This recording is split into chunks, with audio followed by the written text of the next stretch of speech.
Hi everybody, I'm just going to, today I'm just going to show you how to do a single factor analysis of variance, which forms part of your stats assignment for year 2. I'm going to use some of our historic data, last year's assignment here, 2012 to 13. The ANOVA is exercise 4. The question asks you to consider your data here and then to perform a single factor ANOVA to see if there's an effective group, present the data on a graph table on the text, and describe the findings and report and interpret the post hoc analyses. Now, we've been through this in class, so I won't spend too much time on this. The first thing we do is, just get rid of that, is to undertake the ANOVA on the data. So if we go to the data tab, make sure the data analysis option is available. If not, you'll have to bring it up using the, well, we've done that before using the menu over here. The ANOVA in Excel is right at the top. The single factor ANOVA is the first option, so just click OK on there. Highlight all the data, including the labels in the first row. Make sure you tick labels in first row, keep your alpha at 0.05, and then click OK. And we have two tables. The table up here is the descriptive statistics, and the table here is the analysis of variance result. Notice the p-value is very, very low, 1.17 to the minus 17, and we know that's highly significant from previous work. I'm just going to highlight what we need to keep from this table.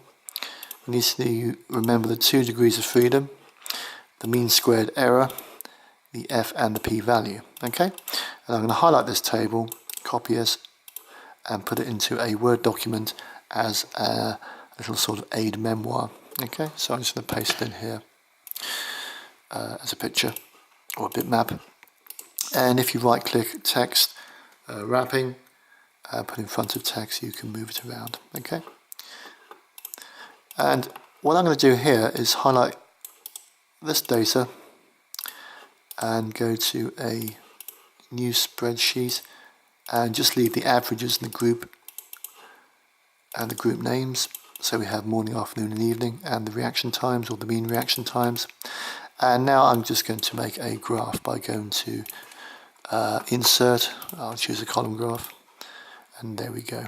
Okay, just tidy this up a little bit like we've done in class. I'm not a great fan of lines, so you can get rid of those if you wish. You can recolor the columns. I like pink myself, but it's entirely up to you. Okay, and just get rid of the border, which again I'm not too keen on. Now, a couple of you have been asking how you put the data labels on the columns. It's quite straightforward. You go right click, add data labels, and there you go. Okay. Don't forget that in your stats assignment, any graph or table needs to be labeled correctly. So these axes need to be labeled. Click in the graph, go to layout, axes titles, primary horizontal axis is going to be time of day. Excuse my fingers. And it comes up, and do the same thing. Go to chart axes, primary vertical axis is going to be mean reaction times in milliseconds, mean RTS ms in brackets. Just unbold them, otherwise they'll stand out and look a bit daft. Okay, good. So we can just copy that graph now and go to Word. And again, we can paste this as a picture or bitmap. And again, we can right click text wrap in front of text and move it out the way. Okay, good. Now, for now, that's all we need from Excel. Very straightforward. And I'm just going to start writing up the results of the ANOVA. So we're going to say mean reaction times according to time of day are shown in figure 1, capital F, below. And now we put figure, I'm just going to put a few hard returns in there. We're going to put figure 1 up here.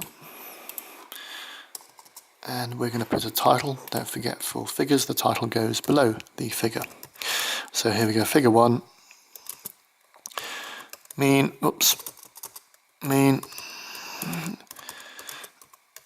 according to, I'm going to put abbreviations just to save on video length because otherwise this video becomes too long. Okay, mean reaction times according to time date, although I would expect that to be in full. The next thing we do, as you remember from last Friday, is to now describe in words without reference to figures what is going on in this graph. In other words, to describe the data, to describe the data to the reader. Okay, so that's quite straightforward.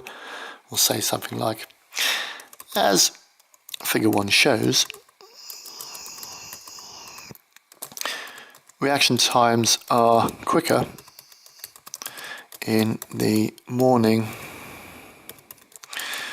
than in either the afternoon or evening, colon, semicolon, reaction times in these latter two groups appear not to differ. Not to differ. Okay, so in words, what's going on in the graph? So that column there is different to these columns. This is reaction time, so that is quicker than these, and these are more or less the same, and you say that in words. Okay, so the data are described to the reader. Let's do the ANOVA. The first thing we need to do is report the main effect, and here it is, straightforward. A single factor, hyphenated, single factor in capitals, analysis of, sorry about my typing, I'm having to type over the camera, and then ANOVA, of course we're going to talk about this later on, showed that there was a highly significant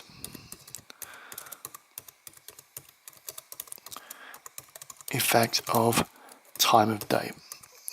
And in brackets, we now put in what we have here. We know that the effect is significant because the p-value is to the minus 17. That's 17 noughts. I think that's more atoms than there are in the entire universe, so it's a highly significant effect. So remember what to do. We have 2 degrees of freedom of an ANOVA. Here they are here, 2, 57. That's the number of groups minus 1 minus the number of data points minus the number of groups.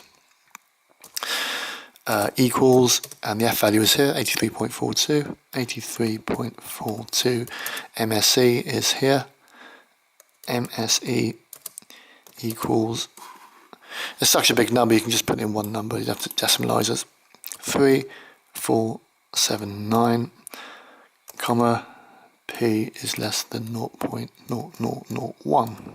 Now we've talked about that before, there's no need to go any lower than that.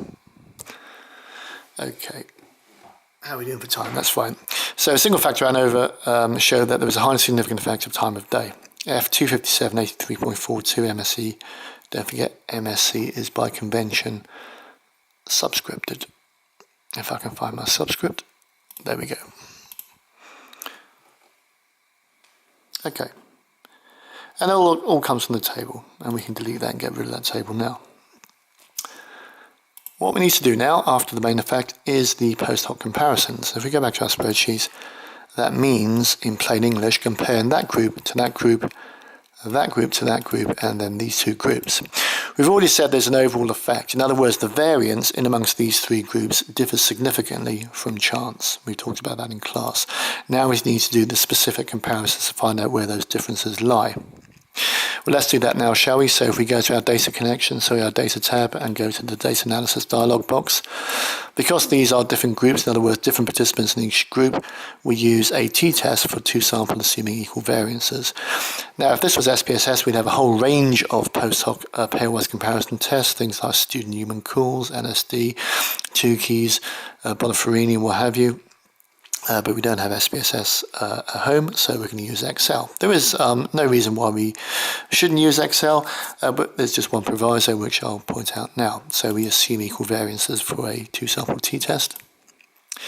And the variable input range, let's do morning and afternoon to begin with. So we highlight morning for variable 1, afternoon for variable 2.